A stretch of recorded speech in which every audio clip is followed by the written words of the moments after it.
Olá, querido e querida, seja bem-vindo ao Movimento Consciência Hebraica. E hoje, aqui no nosso Consciência Hebraica, você já sabe, é dia especial, dia de O Amanhecer da Consciência Hebraica. Estamos no episódio 61, hoje é dia 22 de setembro de 2021. Seja bem-vindo, né? Esse curso vem de uma sequência impressionante, o início de tudo, de todas as coisas. Nós estamos vendo uma divindade misteriosa que se revela à humanidade toda, em particular ao povo hebreu. E nele vai construindo uma história, uma odisseia, uma verdadeira epopeia, o desenvolvimento de um povo e a busca do desenvolvimento de um ser humano, que vai culminar em Yeshua HaMashiach, Jesus o Cristo, que vai mudar a história de toda a humanidade. Nós estamos, nesse momento, vendo o processo genético de formação deste Messias, deste homem especial, transcendental, que vai realizar o que estava proposto por Yahvé Elohim Adonai em Gênesis 1, 26. Façamos um ser à nossa imagem e à nossa semelhança. E, além disso, estudando a eugenia, compreendendo os personagens dessa história, vendo seus embates e as soluções, você adquire uma sabedoria ancestral, milhares de anos de sabedoria colocada à tua disposição. Vamos então, nós estamos num momento empolgante, a história de Jacó, e vamos continuá-la, né? Um dos patriarcas hebreus. Sempre a gente fala rapidamente porque consciência hebraica, né, das 4 faculdades, a mais importante faculdade humana é essencial, nela a consciência é o fenômeno mais extraordinário até agora conhecido no universo. E nós, então, vemos que ela é uma expressão da divindade que é hiperconsciente, né? O hebraico, para nós, é a espiritualidade humana como um todo, e o judaico é a história ocorrida no Oriente Médio, mais ou menos como a música clássica e a filosofia. Sim, Jesus foi muito apresentado a gregos, os pais da igreja, Aquino, Lutero, Agostinho, tiveram uma influência, e nós queremos um Jesus a hebraica. Consciência hebraica é um movimento que procura buscar o olhar original de Jesus sobre a espiritualidade humana. Aqui você vê a história desde o princípio. Nós convidamos e desejamos você uma boa viagem, oferecemos o nosso jato para você fazer essa viagem cósmica. Olha, nesse bloco nós estamos entendendo coisas maravilhosas que eu sempre explico no primeiro capítulo do bloco, né? Se você perdeu, é só procurar no YouTube Consciência Hebraica, lá tem a playlist O Amanhecer da Consciência Hebraica, que tem todo o material lá. A escada genética crística em espiral que da terra toca o céu e a terra prometida não como um lugar, mas como um estado de ser. A medida realizadora do dízimo, impressionante, a direção da divindade através das características de cada pessoa, o fim anunciado desde o princípio, as várias relações de Gênesis e Apocalipse, e lemos os escritos hebraicos como composição de mão única. Isso é surpreendente, fantástico e causa elevação espiritual. Bom, a passagem que nós estamos agora abordando é da genética crística, né, para a formação do Messias, Gênesis 29. E o texto diz assim: então pôs-se Jacó a caminho, e foi à terra do povo do Oriente, e olhou, e eis um poço no campo, e eis 3 rebanhos de ovelhas que estavam deitados junto a ele, porque daquele poço davam de beber aos rebanhos. E havia uma grande pedra sobre a boca do poço, e ajuntavam ali todos os rebanhos, e removiam a pedra de sobre a boca do poço e davam de beber às ovelhas, e tornavam a pôr a pedra sobre a boca do poço no seu lugar. E disse-lhe Jacó: meus irmãos, de onde sois? E disseram: somos de Harã. E ele lhes disse: conheceis a Labão, filho de Naor? E disseram: conhecemos. Disse-lhes mais: ele está bem? E disseram: está bem. E eis aqui Raquel, sua filha, que vem com as ovelhas. E ele disse: eis que ainda é pleno dia, não é tempo de ajuntar o gado. Dai de beber às ovelhas e de apacentá-las. E disseram: não podemos, até que todos os rebanhos se ajuntem e removam a pedra de sobre a boca do poço, para que demos de beber às ovelhas. Estando ele ainda falando com eles, veio Raquel, com as ovelhas de seu pai, porque ela era pastora. E aconteceu que, vendo Jacó a Raquel, filha de Labão, irmão de sua mãe, e as ovelhas de Labão, irmão de sua mãe, chegou Jacó e revolveu a pedra de sobre a boca do poço, e deu de beber às ovelhas de Labão, irmão de sua mãe. E Jacó beijou a Raquel e levantou a sua voz e chorou. E Jacó anunciou a Raquel que era irmão de seu pai, filho de Rebeca. Então ela correu e anunciou a seu pai. Bom, nós vemos aqui um encontro, né, maravilhoso, interessantíssimo, de Jacó, que havia saído da casa do seu pai, Isaque, e que ia com a intenção de buscar esposa, de buscar dentre as filhas do irmão da mãe dele, né, no caso Labão, estar um tempo lá, devido até aos problemas que tinham acontecido com Esaú, e também o pedido de seu pai é que ele buscasse um casamento em harmonia com a concepção, ali, com a família da sua mãe. Olha, aqui nós podemos tocar num assunto, né, que é interessante. Nós temos algumas decisões que são vitais na vida de um ser humano, né? Aquilo com que você vai trabalhar vai ocupar um grande tempo da tua vida, né?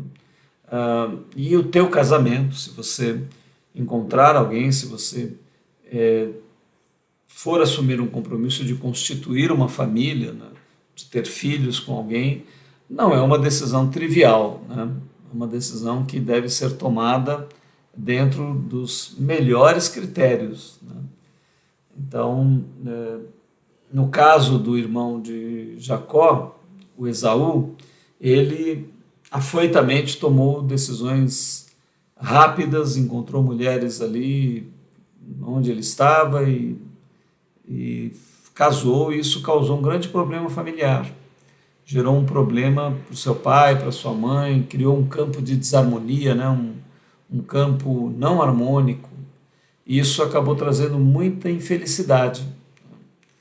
Então, eu sei que é difícil, né? Quando nós somos mais jovens, nós somos impulsivos, somos levados a decisões que não são muito refletidas, né? E às vezes encontramos com alguém, não medimos devidamente, não tomamos a devida precaução, acabamos tendo filhos com essas pessoas, né? E aí vem as crianças, e depois você percebe que aquela pessoa não era bem a pessoa que você havia, ou deveria, né? Ou deveria ter tomado como cônjuge, como esposa, constituído família, e aí depois as consequências já estão lançadas, né? Então, a gente sempre recomenda que haja primeiro uma busca tua interior para que você tenha uma intuição espiritual que comande essas decisões, né? Isso é possível? É possível, sim. Você pode, à medida em que você medite, você ore, você cresça espiritualmente, você começa a ter a possibilidade de que uma intuição comece a te dirigir, né? A vida de um homem pode ser dirigida mais circunstancialmente, mecanicamente, né? E de uma forma alienada, né? Ou alienante, dirigido pelas coisas externas, ou à medida que o ser humano vai se interiorizando, vai descobrindo as dimensões da espiritualidade, a vida dele pode ser conduzida por este fio indutor, intuidor, intuitivo do eterno, né? Então a tua vida fica menos mecânica, fica menos automática. Você começa a ter uma direção interior. Não que isso vai anular, em nenhuma das situações o teu arbítrio é anulado. Se você tem uma vida mais alienada, é uma decisão tua, é uma escolha tua, né? E isso tem consequências, você vai vivê-las. À medida em que você tem uma intuição de Deus, ela não é impositiva. mas ela cria um campo harmônico, ela vai desenhando uma harmonia, e aí você pode então tomar decisões que sejam mais harmônicas, vão trazer benefício para o teu corpo, para as tuas emoções, para a tua mente e para o teu espírito. Então, esse fator intuitivo, né, por isso que a gente recomenda que a pessoa tenha todos os dias 10 minutos, 15 minutos, o tempo que você puder, uma hora que você puder separar, que seja diário, num momento de solitude, né, onde você vai mergulhar no processo de desenvolver a tua intuição, teu diálogo com o Criador. Vai buscar um texto sagrado, você vai buscar uma música sagrada, você vai se colocar em silêncio, em respiração, em busca, e ali você vai olhar o mapa da tua vida, pedir direção para o Eterno. Tudo isso é uma possibilidade, né? Você pode se lançar a essa prática, a esse exercício, a essa vivência diária, né? E você pode não estar nem aí, ter a tua vida mecânica, né? Levantar, trabalhar, dormir, trabalhar de novo, e dormir, fazer, e não desenvolver essa intuição. Vai ter consequências? Vai ter. Então, no caso de Esaú e de Jacó, né, eles estão nos transmitindo essa sabedoria.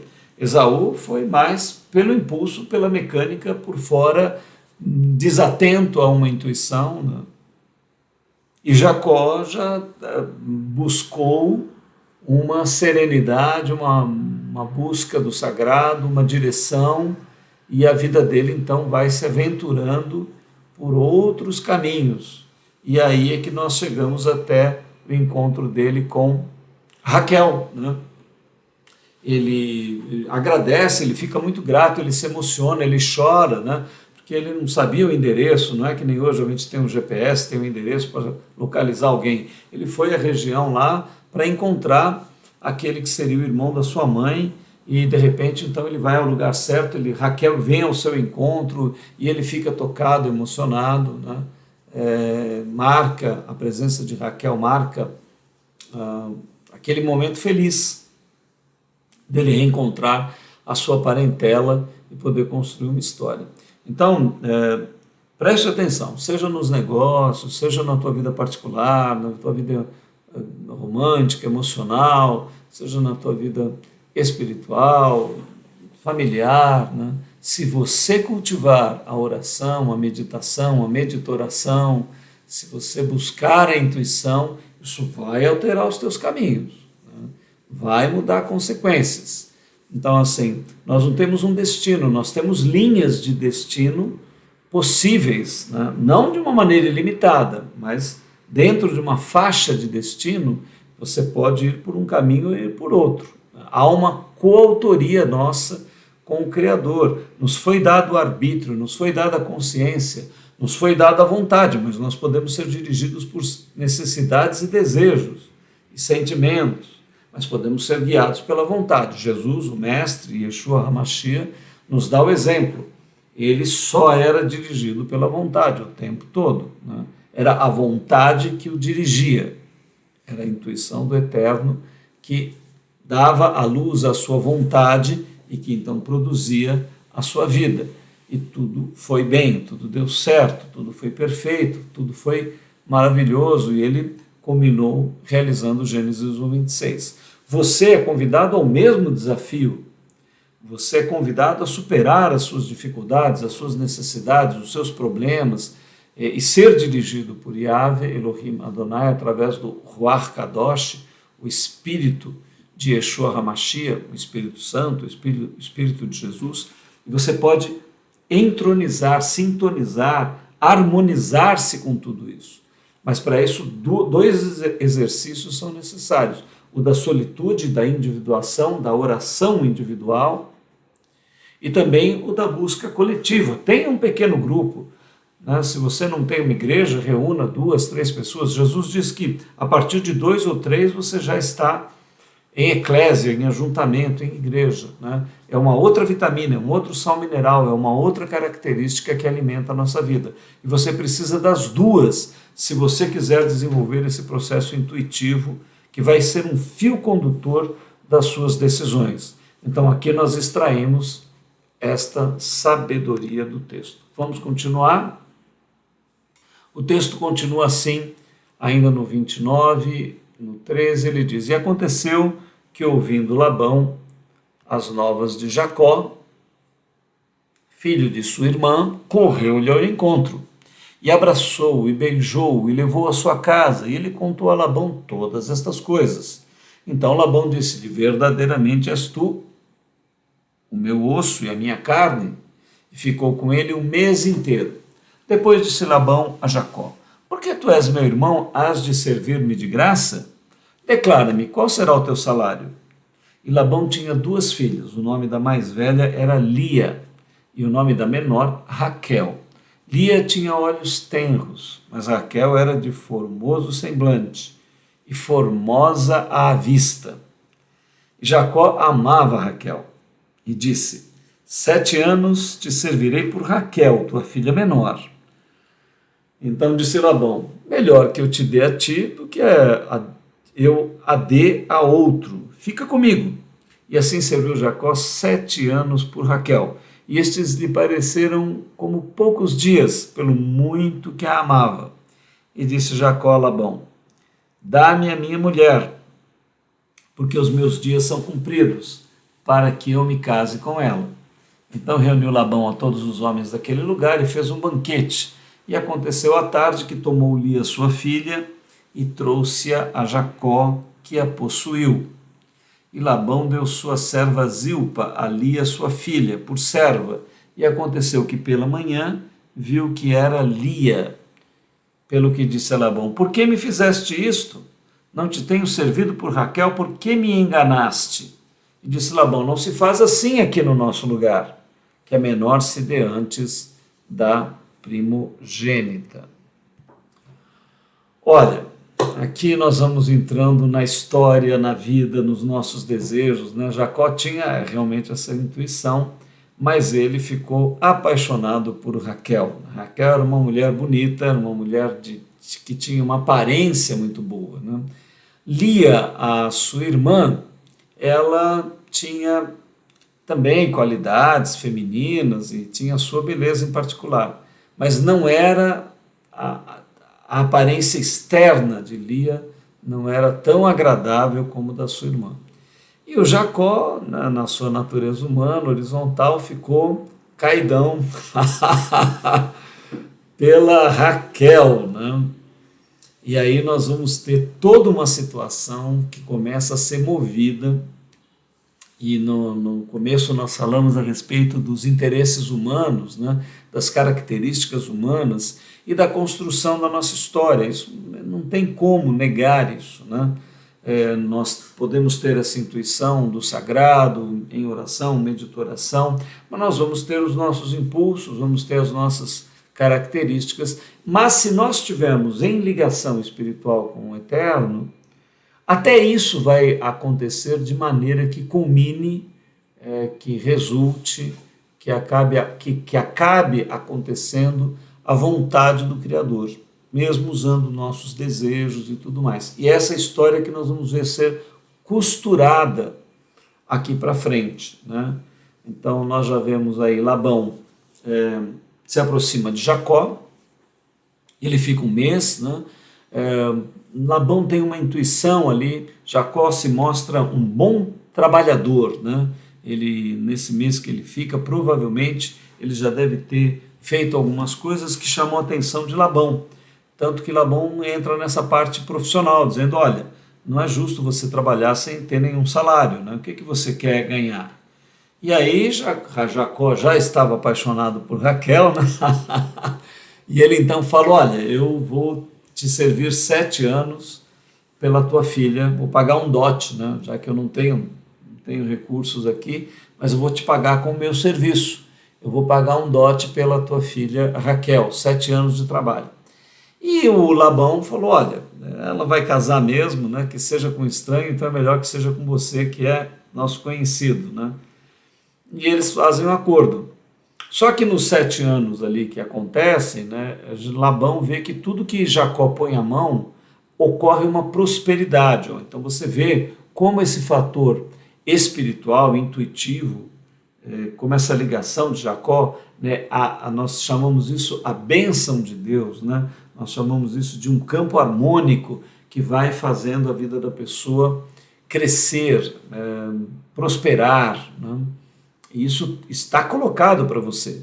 Se você se alinha com o Eterno, se você coloca a vontade dele em primeiro lugar, né? Naturalmente o teu sustento, a tua prosperidade, aquilo que você faz, vai começar a ser criado um campo de harmonia. Não estamos falando aqui para você ficar bilionário, não é uma troca que você vai fazer com Deus de obedecê-lo para que você fique rico, tenha carro importado, não é nada disso, né? Não é isso que nós estamos tratando. Nós estamos tratando de prosperidade, que é mais do que dinheiro. É harmonia no teu corpo, nas tuas emoções, na tua mente, no teu espírito. É um campo harmônico na tua casa, é paz, é alegria, é o desenvolvimento. E, evidentemente, problemas, situações, dificuldades e desafios que vão surgir no dia a dia e a vida infinita que você vai buscar para superar esses desafios. Então, esta é a história, né? Não é propriamente esta venda feita hoje, né, de você seguir a Deus para que Ele simplesmente faça a tua vida virar um comercial de margarina Doriana, um comercial de margarina de televisão, né, que tem aquela família feliz, o cachorro pulando. Não é isso, né? E as crianças e tudo mais. Mas a possibilidade desse campo harmônico. Então, o que acontece aqui? Labão percebe isso e fala o quê? Aceita o acordo, mas quando é a hora de entregar a filha, Labão fala, poxa, né, vai acabar o tempo e o Jacó pode querer ir embora.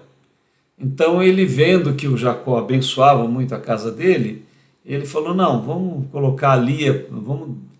Casamento, festa, muito vinho à noite, né? Aquele...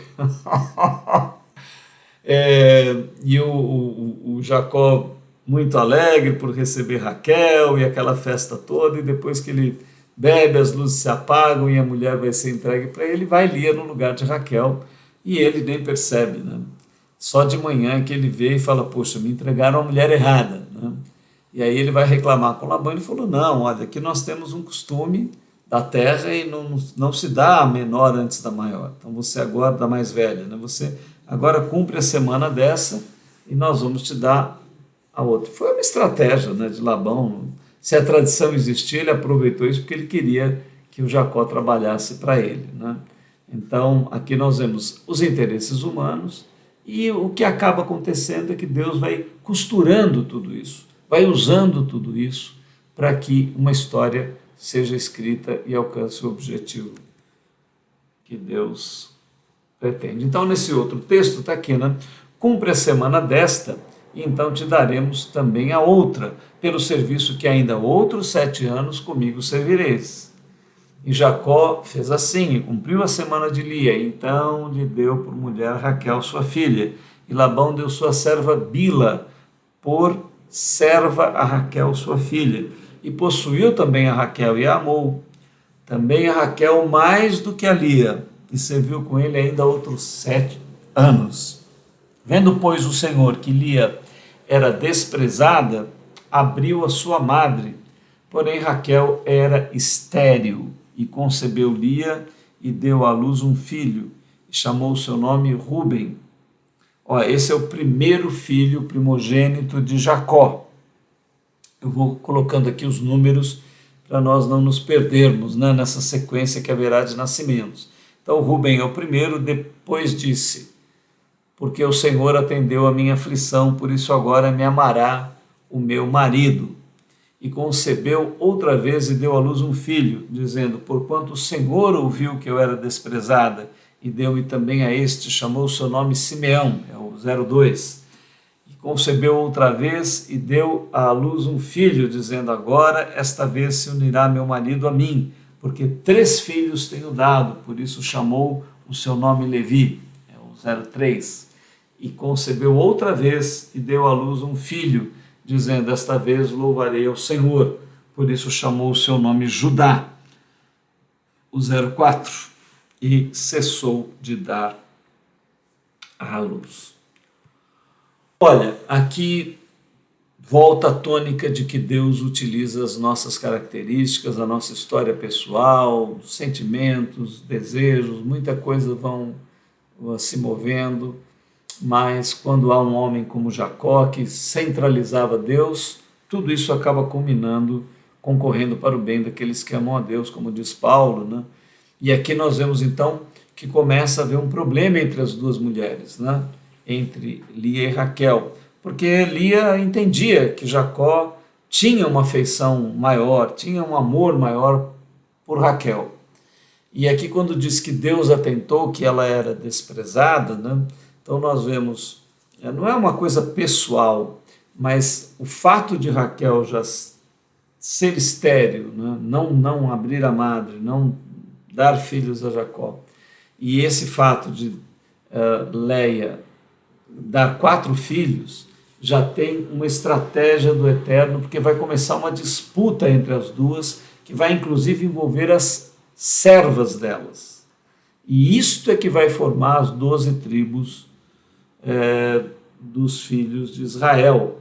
É essa disputa pessoal entre as irmãs, esses problemas que surgem, toda essa dinâmica acaba sendo dirigida pela sabedoria divina e culminando nas 12 tribos, né? Vai ter mais uma menina que ainda nascerá, e o povo de Israel todo é formado a partir desse contexto. Então, queria que você atentasse, né? Se você centralizar a tua vida no sagrado, no eterno, as circunstâncias irão se mover, os sentimentos, desejos, pessoas vão se mover para que você realize o que for necessário, no tempo que for necessário, né?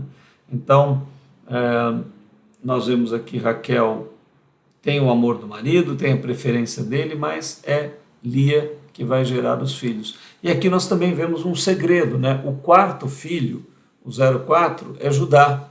E assim, é deste 4º filho que virá o Messias hebreu.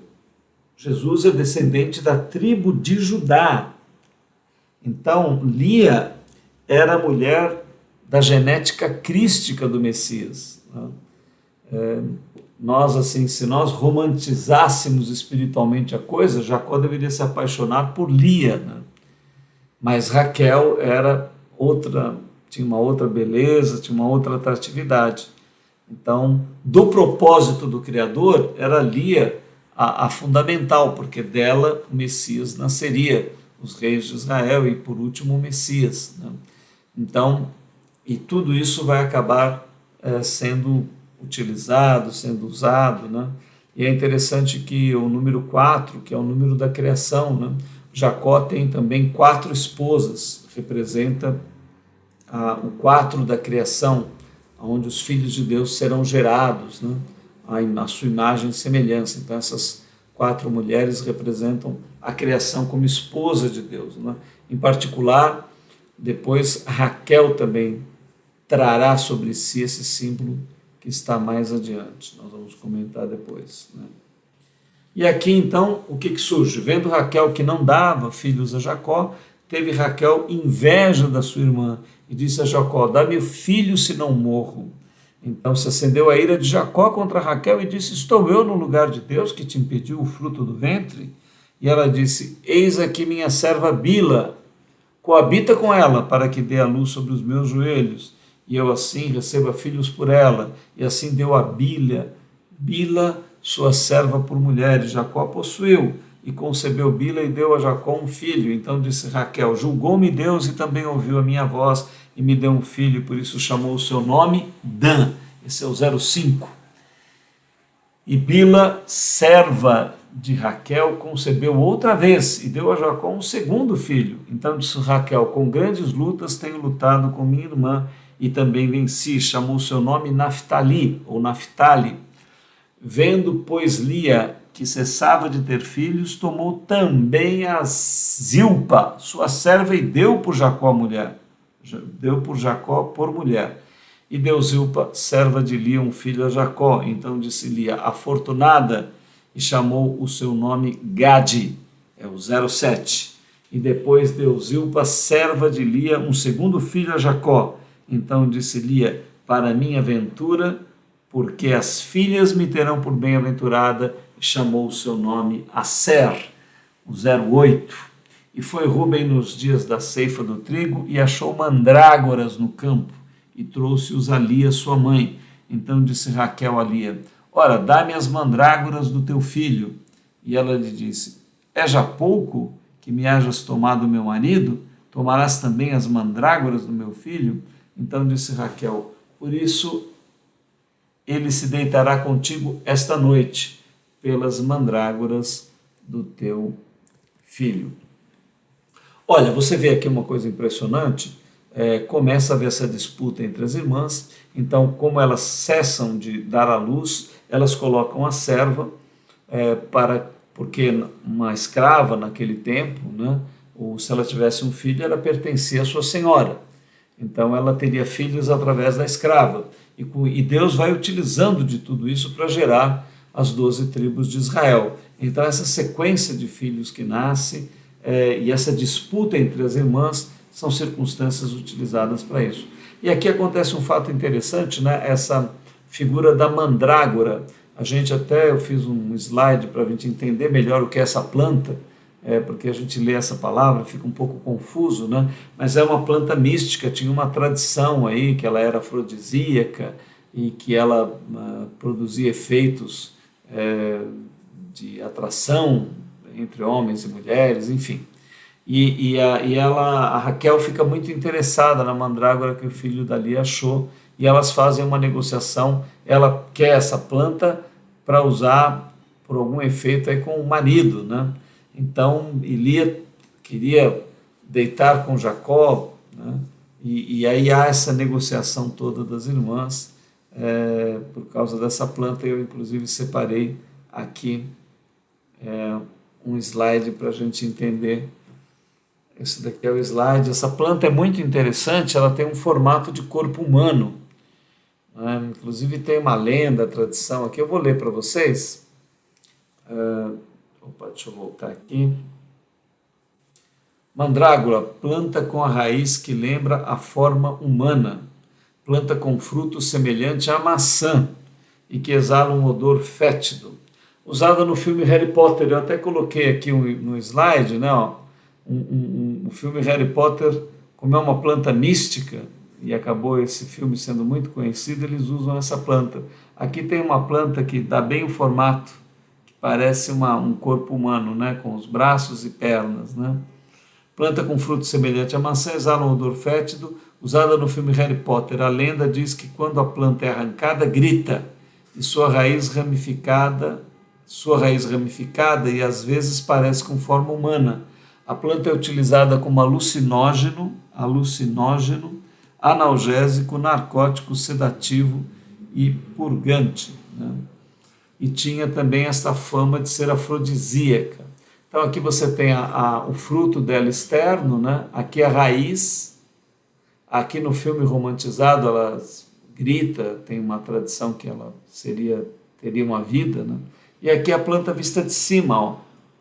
Ela é uma planta que tem esse formato e tem essa mística. Então foi esse fruto que o filho da Lia achou e que acabou dando essa possibilidade para ela, né? Então aqui,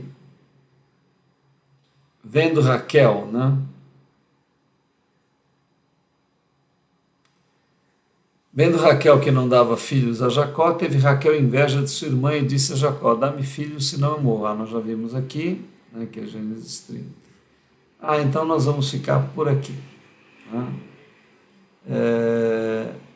E continuamos na semana que vem. Nós vamos encontrar a continuidade da história. E fica aqui para nós refletirmos, né? Encerrando essa fase da vida de Jacó, né? Essa disputa vai continuar, haverá ainda um processo onde 12 filhos serão gerados nessa disputa, e tudo isso acaba culminando na formação das 12 tribos hebraicas, né? Depois um dos filhos que nascerá ali adiante, o José, é que será vendido pelos irmãos e terminará no Egito. E haverá toda uma história que nós vamos acompanhar. Não perca, na sequência, vá adquirindo essa sabedoria, veja como os indivíduos vão se comportando, como a história vai sendo dirigida pelo Criador, e saiba, se você entrar nesta harmonia, nesta intuição, se você meditorar, orar, se consagrar, né, se você jejuar, são práticas feitas em graça, com amor, não por obrigação religiosa, né, não como um compulsório dever, que você deve fazer as coisas, mas alegremente, com alegria no coração, resplandecendo, né, tendo experiências espirituais, mudando a qualidade dos teus sonhos, da tua visão, da tua direção, do teu sentido, da tua missão. Tudo isso vai te criando, vai te introduzindo nessa grande história, porque na verdade você vai fazer parte da história do povo de Israel. Você vai fazer parte dessa grande odisseia, dessa grande epopeia. Você vai ser um indivíduo formado dentro dessa história.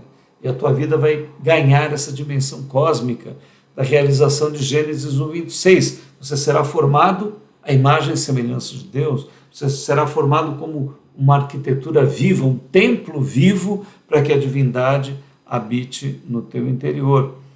Toda esta possibilidade está em Yeshua HaMashiach. Se você entra em harmonia com Cristo e com o seu Ruach Kadosh, o seu Espírito Santo, você faz parte, você é enxertado na videira, na oliveira de Israel, e o vinho, o azeite vai tomar conta da sua vida, vai começar a mudar a qualidade do teu ser. E isso vai mudar a composição da tua história. Tá? Coloque isso no teu coração, que isso possa falar a você, que isso estimule você a uma busca interior e que muita coisa a partir daí mude na tua vida com novos e excelentes caminhos. Né? Nós ficamos por aqui, não perca o nosso próximo encontro. Nós somos o movimento Consciência Hebraica e nós estamos nas redes sociais. Você pode nos encontrar no YouTube, no canal Consciência Hebraica, lá tem várias playlists, você pode escolher os estudos. Aqui você deixa o teu like se você gostou desse estudo, faça algum comentário, mande para algum amigo, divulgue o nosso vídeo, passe para alguém que você acha que esse estudo pode tocar o coração. Nós também estamos lá no Telegram, que você pode acessar todo o passado, tudo que é publicado está lá. Estamos melhorando Instagram e Facebook. Em breve nós teremos um podcast, né? Se prepare, um curso maravilhoso vai ser colocado no podcast e a gente vai divulgar aqui nesse canal para você poder também ter acesso. Shalom Adonai, Salem Aleikum, que a vida eterna esteja se multiplicando dentro de você, que isso te encha de esperança, de vida, de amor, que a sua vida seja transformada, que grandes milagres, que grandes transformações aconteçam, é o que nós desejamos a você. Até o nosso próximo encontro.